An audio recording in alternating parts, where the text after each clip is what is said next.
Salut, je vous retrouve pour faire le super bilan du mois d'octobre.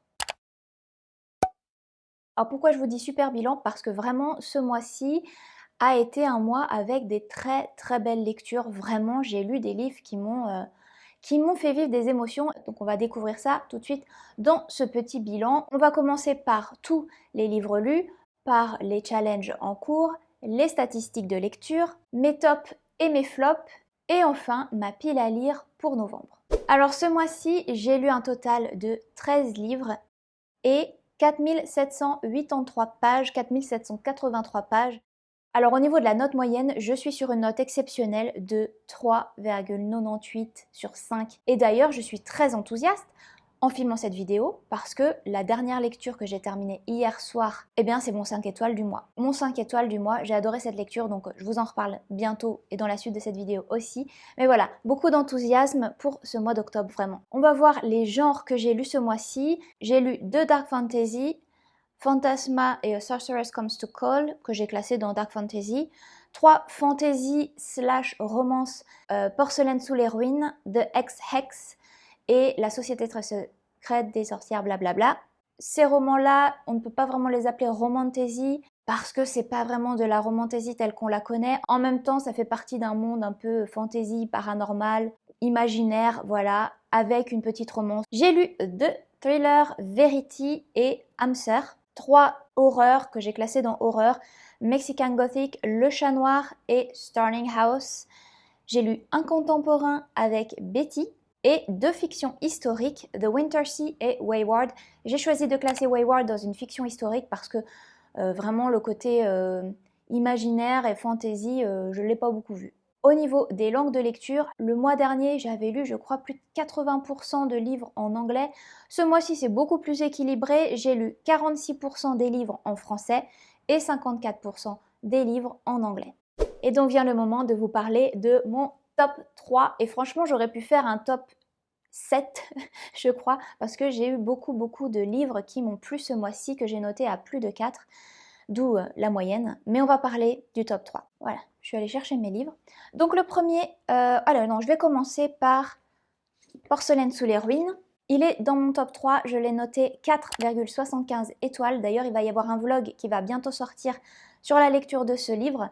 Et j'ai adoré, évidemment. Dans ce bilan, je ne parle pas en détail de tous les livres que j'ai lus, mais le vlog lecture de ce livre sort bientôt, donc n'oubliez pas de vous abonner, mettre la cloche, tout ça, si vous voulez voir la vidéo. En tout cas, Ada Vivalda, Porcelaine sous les ruines, c'est Chris Vuklisevich aussi, c'est la même autrice. C'était vraiment génial, j'ai adoré ce livre, j'ai adoré l'ambiance vraiment du livre, j'ai adoré la plume de l'autrice, et j'ai adoré l'histoire, j'ai beaucoup aimé la romance aussi.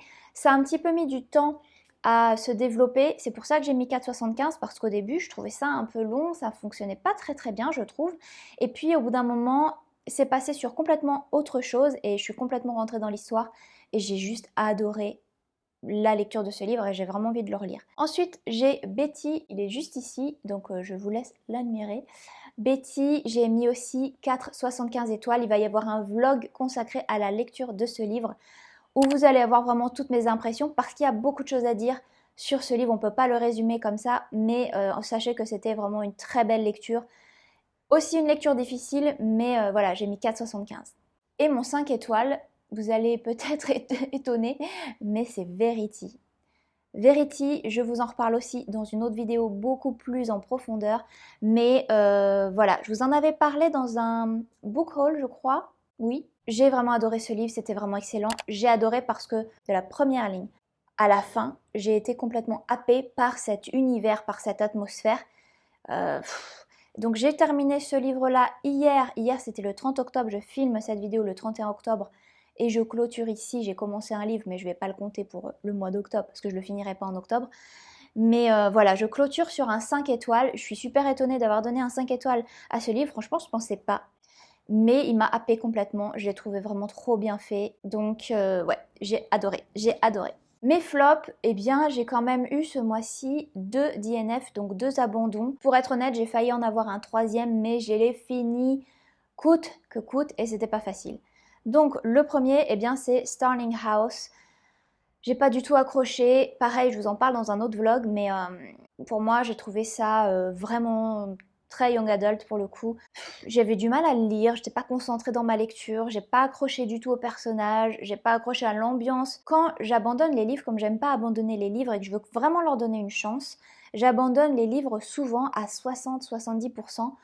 Donc je les lis quand même, je lis quand même une bonne partie du livre et écoutez, je sais pas, il se passe rien. Donc bon, j'ai abandonné à vers 60% je crois parce que j'en pouvais plus. La maison au sortilège, alors je vous en ai parlé aussi il n'y a pas très longtemps, pareil, c'est un abandon parce que vraiment, il se passe très peu de choses, c'est très lent, c'est très long. Je pensais lire un livre en plus cosy, puisque je vous l'avais présenté dans mon book haul en tant que cosy, automne cosy. Bon, c'est pas du tout cosy, le truc est vraiment pas du tout cosy, c'est complètement sombre. C'est vraiment l'histoire de 3 femmes qui sont maltraitées par les hommes, voilà. Sauf que, par exemple, dans Betty, on suit des femmes qui sont extrêmement maltraitées par la société, mais par les hommes aussi. Mais il y a quelque chose dedans qui est lumineux, il y a quelque chose de vraiment qui te fait vivre d'autres émotions que juste ça. Écoutez, je sais pas, dans la maison au sortilège, j'ai essayé jusqu'à, pareil, 60%, j'ai dû lire 280 pages de ce livre. Et non, ça le fait pas. Ça l'a pas fait pour moi, donc je l'ai abandonné. Et The Winter Sea, celui-là aussi, je l'ai mis en pause au moins 2 semaines. Au moins 2 semaines. Et je suis revenue pour le terminer parce que quand même, il y a une partie de l'histoire qui m'a un peu accrochée. J'avais envie de connaître la fin. Donc j'avoue avoir vraiment lu en diagonale. Hein. J'ai vraiment lu en diagonale parce que je voulais connaître la fin de l'histoire. Je lui ai mis 2 étoiles et c'est extrêmement long, extrêmement long. Donc voilà, 2 étoiles avec presque un abandon.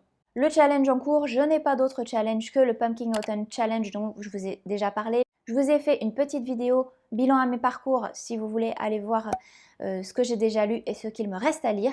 Je n'ai pas commencé d'autres challenges. Par contre, j'attends le Cold Winter Challenge. Je pense que je vais y participer, ça dépend des livres que j'ai. Dans ma palle, j'ai quelques livres, je pense, qui pourraient correspondre à ce challenge. Donc, je vais voir selon le thème si je peux y participer ou pas cette année. Maintenant, on va parler des séries. Alors, on va pas faire un gros point sur les séries parce que au niveau des séries commencées, j'ai commencé donc Fantasma. Alors, c'est une série, c'est une duologie.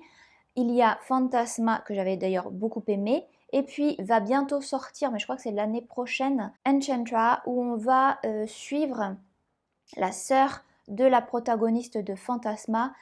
Et je sais pas si j'ai envie de lire le livre, très sincèrement, parce que moi j'aime bien les séries quand c'est avec les mêmes personnages, parce que quand je m'attache aux personnages, j'ai envie de les retrouver. Et souvent les personnages secondaires, j'ai pas forcément envie de lire leur aventure parce que je sais que je vais comparer et je sais que ça va moins me plaire. En plus, la sœur, je sais plus comment elle s'appelle, Ophélia, la sœur d'Ophélia m'a pas beaucoup plu. Je la trouvais un peu vulgaire. Bon, elle m'a pas vraiment plu, donc franchement, je suis pas sûre de lire ce livre. Et j'ai commencé le premier livre de Ex-Hex. J'ai adoré The Ex-Hex, j'ai vraiment beaucoup aimé. Je vous en parle aussi dans une vidéo bientôt là qui va sortir en novembre. Et c'est une trilogie avec The Kiss Curse. Ce sera plus les mêmes protagonistes. Gwen, c'est la cousine de Vivienne et on va la suivre dans The Kiss Curse. Je suis pas sûre que j'ai vraiment envie de suivre Gwen. Très sincèrement, c'est pas un personnage qui m'a particulièrement plu. Par contre, ce que j'ai beaucoup aimé dans ce livre, c'est vraiment l'ambiance automnale. Donc je me dis que si j'ai envie de prolonger cette ambiance automnale que j'avais retrouvée dans The Ex-Hex, peut-être que je lirai The Kiss Curse. On verra, je sais pas encore vraiment. Et puis il y a The Wedding Witch. Et là, on va suivre le 3e frère, Bowen Penhallow. Pareil, on le connaît pas beaucoup hein, dans The Ex-Hex, donc j'ai l'impression que c'est voilà, un personnage peut-être que je vais bien aimer suivre parce qu'on le connaît pas du tout. Donc ça pourrait être intéressant et je vais beaucoup moins comparer du coup. Et là, ça va être vraiment sur une période Noël. Donc je me demande si j'aurais pas envie de le dire pour le Cold Winter Challenge, pour lire quelque chose de Noël, en sachant que j'avais bien aimé le style de l'autrice. Donc peut-être que ça pourrait être une romance de Noël assez sympa. S'il y a aussi de l'humour, si l'ambiance est très bien réussie, comme dans The Ex-Hex, ça pourrait être une lecture qui me plairait bien pour Noël. On verra. Sinon, je n'ai pas terminé de séries et je n'ai pas poursuivi de séries ce mois-ci. Au niveau de ma palle de novembre, il me reste déjà 3 livres à lire que j'avais prévus dans ma palle d'octobre et que je n'ai pas lu. Il s'agit de Belladonna, Powerless et The Spell Shop. ces livres-là, je prévois de les sortir. Belladonna, je suis un peu moins hypée pour le sortir maintenant. Mais The Spell Shop, il faut absolument que je le lise au mois de novembre parce que c'est vraiment vibe automnale. Donc voilà, c'est la bonne saison. Je dis ça, mais je suis dans l'hémisphère sud. Donc là, on est au printemps, il commence à faire vraiment chaud. Moi, je suis toujours dans l'hémisphère nord dans ma tête. Et Powerless, ça m'intéresserait beaucoup de le lire parce que j'ai envie de faire mon propre avis sur ce livre-là. Tout le monde en parle.